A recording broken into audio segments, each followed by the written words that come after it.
이소크라테스 인문학 연구소에서 제공하는 에세 해설은 에세 본문을 이미 읽은 독자들에게 본문에 언급된 일화의 배경 지식, 몽테뉴가 사용한 용어의 해석, 논리의 전개 등 보다 심화된 정보를 제공하는 데 초점을 두고 있습니다.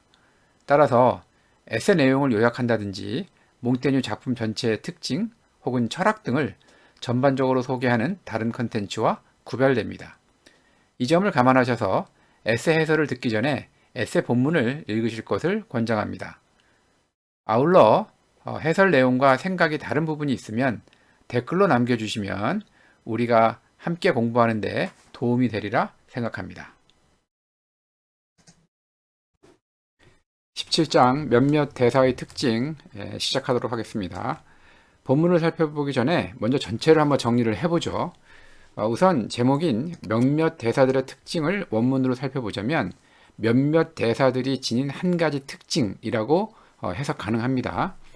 구성상 이 글은 크게 두 부분으로 구분이 되는데 첫 번째는 제화공이여 신발을 넘지 마라 스토르 네 울트라 크레피담이라는 라틴어 격언의 의미를 고찰합니다. 두 번째는 명령에 복종한다는 말의 의미를 따져보는 구조로 되어 있습니다.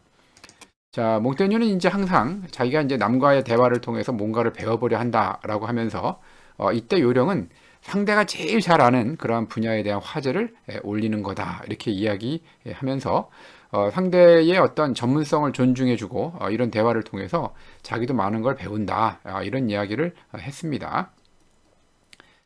자, 여기에서 그 다음에 나오는 얘기로는 그 라틴어의 격언 중에서 스토르네 울트라 크레피담이라는 말이 있는데 말 그대로 구두를 만드는 제화공이면 신발 분야를 넘어서지 마라 이런 말인 거죠. 그러니까 자기 전문 분야를 넘어서서 아는 체를 하지 말라 이런 말입니다. 그래서 뭐 뱃사공이라면 바람, 농부는 황소 요에 대해서 또 양치기는 양떼에 대해서만 전문가인데 이거 갖다가 뭐 자기가 자기 전문 분야를 넘어갔고 온갖 것을 다 아는 식으로 하다 보면 굉장히 좀 상대가 듣기에도 좀 거북해질 수 있는 그런 문제가 생기겠죠.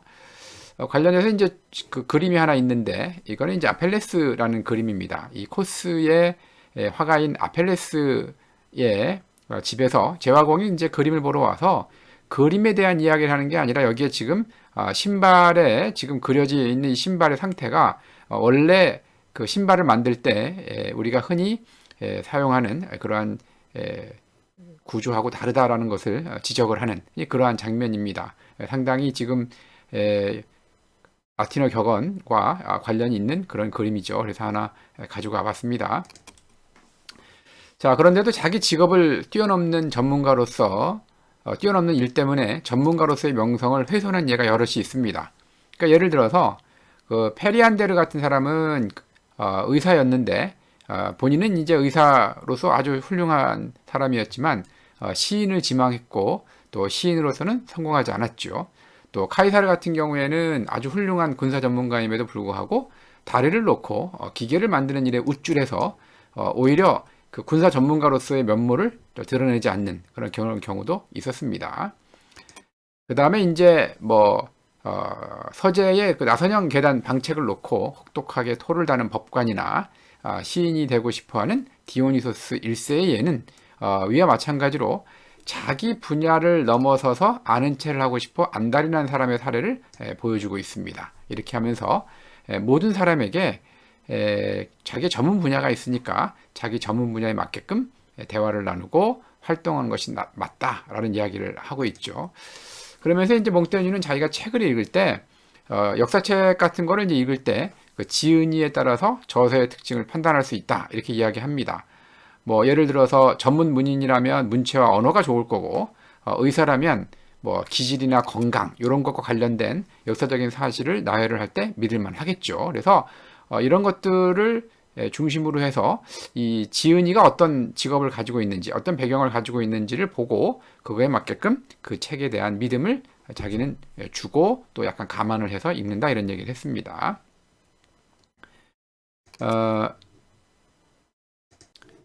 자, 이렇게 역사책에 대한 이야기를 끄집어내면서 에세이의 논리는 두 번째 주제로 넘어갑니다. 즉 명령을 내리고 복종하는 사회적 질서에 대해서 살펴보는 거죠.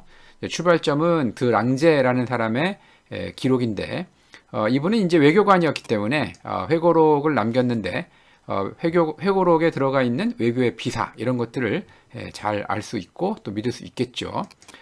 자, 이제 대사의 이야기가 나왔는데 대사가 그 카를 5세가 프랑스 왕에게 모욕적인 언사를 했는데 그 프랑스 대사들이 이것을 왕에게 충실하게 전달하지 않고 감추었다라는 사건을 보면서 몽테뉴는 이제 그 심부름꾼에 대한 이야기를 합니다. 그러니까 심부름꾼이 이제 독자적으로 판단할 권리가 있는지 이렇게 묻는 겁니다. 심부름꾼의 역할이라는 것은 당연히 뭐 주인이 뭔가를 시키면 그걸 충실하게 시키는 거고 판단은 주인의 몫이죠. 예를 들어서 너 오늘 가갖고 빵을 좀 사갖고 와라 했는데 심부름꾼이 가서 생각해 보니까 어제도 빵을 먹었으니까 오늘은 그거보다는 고기가 낫겠군 하면서 고기를 사오면 안 되겠죠. 이런 면에서 봤을 때 심부름꾼은 독자적으로 판단할 권리가 없다라고 생각을 합니다. 몽테뉴는. 자, 만약에 이렇게 심부름꾼이 자기 멋대로 판단을 한다면 사회적 질서, 특히 명령이라는 사회적 질서가 무너지고 마는 거죠. 자, 몽테뉴가 왜 이런 걱정을 하느냐? 우리는 인간은 본질상 남의 명령을 받는 데서 벗어나려 하며 주인 노릇을 빼앗아 자기가 하고 싶어 하기 때문에 날 때부터 자유와 권리를 굉장히 좋아하는 습성을 가지고 있다. 이렇게 이야기합니다. 심부름꾼의 역할에 대해서 비난을 하죠. 자유롭게 판단하는 심부름꾼은 비난을 하지만 인간에 대해서는 본질적으로 자유와 권리를 좋아하는 존재다라고 몽테뉴는 이야기함으로써 기본적으로 인간이라는 것은 자유롭게 태어났다라는 생각을 가지고 있습니다. 다만 사회적인 구조 속에서 심부름꾼으로서 역할을 할 때는 그러한 자유와 권리를 주장하는 것이 옳으냐? 그게 아니라 사회적인 질서 내에서는 심부름꾼으로서의 역할에 충실하는 것이 더 옳다. 이런 판단을 몽테뉴는 하고 있는 거죠. 그래서 이 두 가지 판단이 서로 모순되지 않게끔 논리를 펴고 있는 겁니다. 자, 크라수스의 예를 다룬 대목에서 한 가지 좀 번역상 오해의 소지가 있는데 이 자발적인 복종이 아니라로 시작되는 문단에서 원래 그 본문은 자발적인 복종과 따져보는 복종을 서로 대립시켜서 구별을 하고 있죠. 그런데 원문을 살펴보면 자발적인 것이 아니고 강제에 따른 복종 혹은 통제에 따른 복종이 더 타당한 번역입니다. 그래서 이 부분을 읽을 때 혹시 이 문장 표현상 잘 이해가 안 되는 그런 분들도 있을 텐데 제가 방금 드린 대로 강제에 따른 복종 혹은 통제에 따른 복종이라고 그 부분을 고쳐서 읽으면 따져보는 복종과 강제에 따른 복종을 서로 대비시키고 있다는 것을 알 수가 있는 거죠.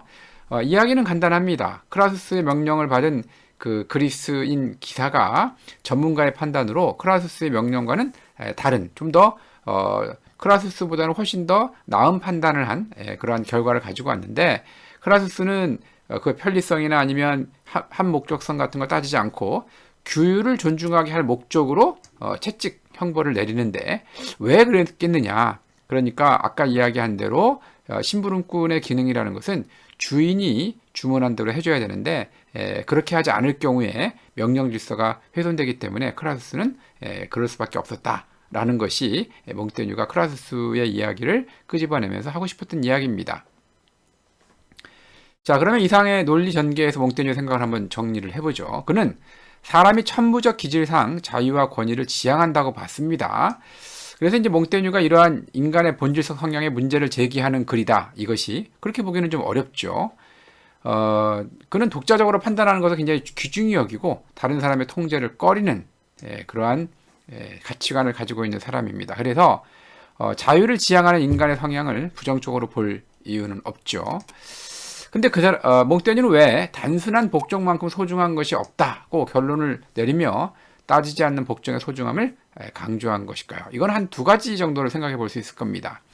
첫 번째는 각자가 자기 사냥감을 쫓는다는 말을 아까 했는데 사회 내에서 다양한 그 분야에서 모든 사람들이 전문성을 갖고 활동을 하는 그러한 상황을 묘사를 한 거죠. 그러니까 사회라는 것은 서로 다른 경험을 가진 사람들이 서로 다른 사회적 역할을 나누어서 활동하는 공동체인데 이 가운데서 서로 언어를 통해서 소통을 하고 또 명령과 같은 사회적인 기능이 발생을 하면서 이런 것들로 사회가 잘 굴러가고 짜져 있는데 이런 것을 무시한다면 공동체를 이루기가 어렵다라는 시각이 하나 있죠. 자, 두 번째는 인간의 본질이 자유라고 했는데 이것은 굉장히 강력한 천성이기 때문에 기능적 질서의 명령 체계를 훼손할 만큼 힘이 셉니다. 따라서 다스리는 사람에게 충실한 복종을 하는 일은 본성의 힘을 억제하고 사회적 역할을 수행하는 거니까 그런 심부름꾼을 만나기가 어렵죠. 이 말은 야, 정말 사람들은 심부름꾼으로서 훌륭한 사람은 없어 라는 부정적인 뜻보다 어찌 보면 몽테뉴는 이만큼 인간이라는 것은 자유를 사랑하는 존재다라는 것을 거꾸로 강조했다고 볼 수도 있습니다. 그래서 인간의 본질에 대해서 몽테뉴가 자유라는 것을, 인간의 본질은 자유라는 것을 결코 잊지 않았다는 것을 다시 한번 이야기할 수가 있겠죠. 자, 이처럼 이제 몽테뉴는 인간의 본질과 사회적 기능을 양쪽 모두 긍정을 합니다. 그러니까 인간은 자유로우니까 우린 자유롭게 살아야 돼. 이것도 아니고 우리는 모여 살아야 되기 때문에 자유를 무조건 억제해야 돼. 이것도 아닙니다. 그러니까 인간의 본질과 사회적 기능 양쪽을 모두 다 긍정을 하는 거죠. 그러면서 혹시 독자들이 자기의 뜻을 오해할까 두려웠는지 149페이지에 보면 그러나 달리 생각해보면 이라고 하면서 부연 설명을 덧붙입니다. 자, 아까 대사가 어찌 그렇게 왕한테 대사의 역할을 충실하지 못하고 사실을 감출 수 있느냐라고 이야기했지만 만약에 대사가 심부름꾼이라면 당연히 그렇게 하면 안 되겠죠. 하지만 만약에 대사가 심부름꾼이 아니고 재량권을 가진 직책이라면 어떨까라고 다시 한번 묻습니다. 재량권을 가진 직책이었다면 대사들이 그렇게 활동하는 것은 당연하겠죠. 왜? 재량권이 있기 때문에 나름대로 그 보고를 받는 왕에게 설득을 하거나 아니면 상황 설명을 해서 좀 더 나은 쪽으로 이제 왕이 판단할 수 있도록 할 수 있는 자기 해석의 그러한 권한이 있는 사람들이기 때문에 어찌 보면 대사는 자기 역할에 충실했다고 볼 수가 있는 거죠. 그래서 이 재량권을 가진 대사들의 직책처럼 어떠한 경우에는 자기 해석을 곁들이지 않았다가 비난을 받은 사람도 있고 또 페르시아에서 나타난 것처럼 왕이 모든 것을 다 통제하고 있는 사회에서 왕의 어떤 명령을 기다리느라고 일을 갖다가 제때 못하는 이러한 사회도 상당히 좀 문제가 있다라고 어떤 비판적인 시각을 갖고 있기 때문에 몽테뉴는 이러한 여러 가지를 생각을 하면서 재량권은 무조건 행사하는 것도 문제고 무조건 행사하지 않는 것도 문제고 자기의 직책에 맞게끔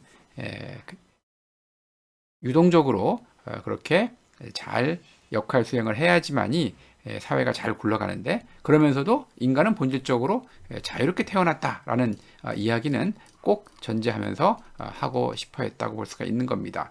그래서 이 대사들의 특징을 통해서 사회적인 기능을 수행한다는 것과 개인으로서의 자유를 추구한다는 것 사이에 어떠한 조화를 이루어야 될지에 대한 고민을 보여줬다. 이 에세이의 의미는 거기에 있다. 이렇게 이해할 수가 있겠습니다.